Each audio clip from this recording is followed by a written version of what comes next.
Hi, I'm Ruchita Divekar and you're watching me on cpcat.com.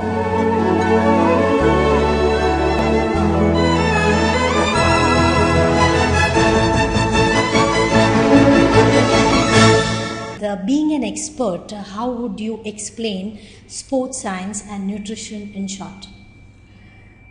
Sports science and nutrition actually is pretty simple, as the word says. It's the science that goes behind the sport and the nutrition that's required to make sports a effective and an enjoyable activity.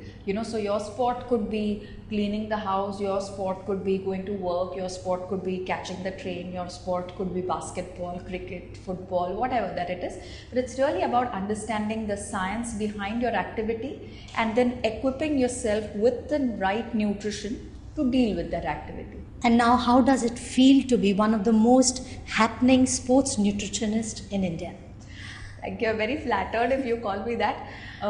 See, I've always believed right from the beginning that it's all about just doing your work, because sometimes people want to know what you're doing, sometimes people don't want to know what you're doing, but that doesn't mean that because nobody's interested in knowing what you're doing, you stop doing your work, So I guess it's all about really liking what you do and then doing it wholeheartedly. That's all that I've focused on. Do you sincerely feel that the celeb clients have worked wonders for you?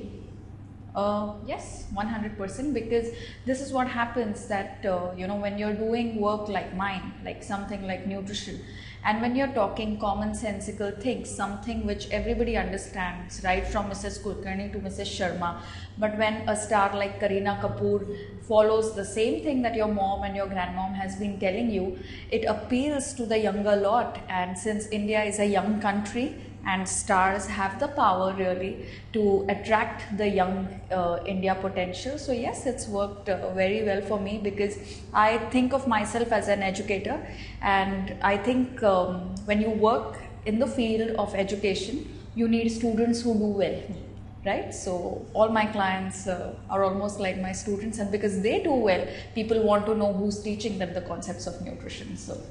Okay, how have you managed to keep one of your most busiest clients, that is Anil Ambani, so fit and healthy? See, it's like this, that people who are busy find the time to do everything. Okay, so they are the ones who actually find the time to eat right. They're the ones who find the time to exercise.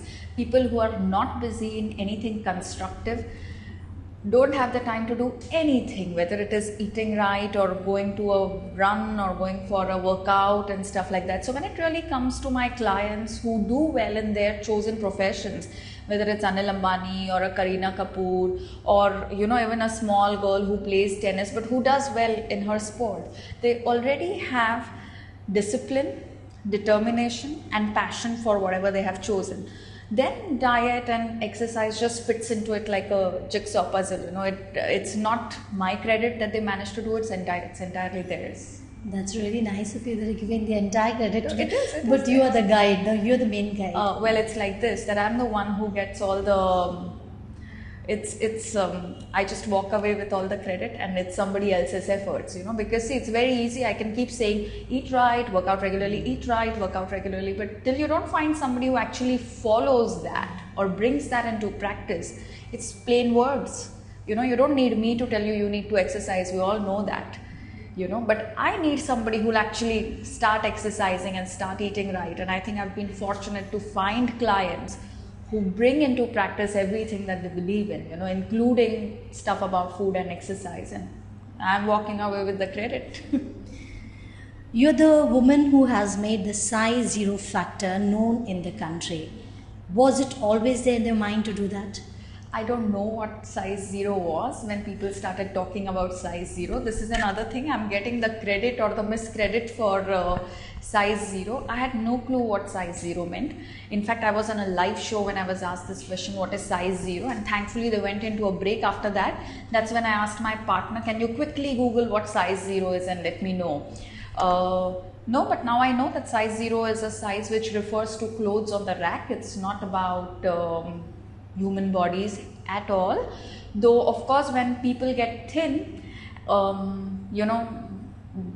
people like to call them size zero, because if you're smaller than what you were earlier, smaller in size, and you look fitter, it's size 0, so I guess it's more a compliment than anything serious, you know.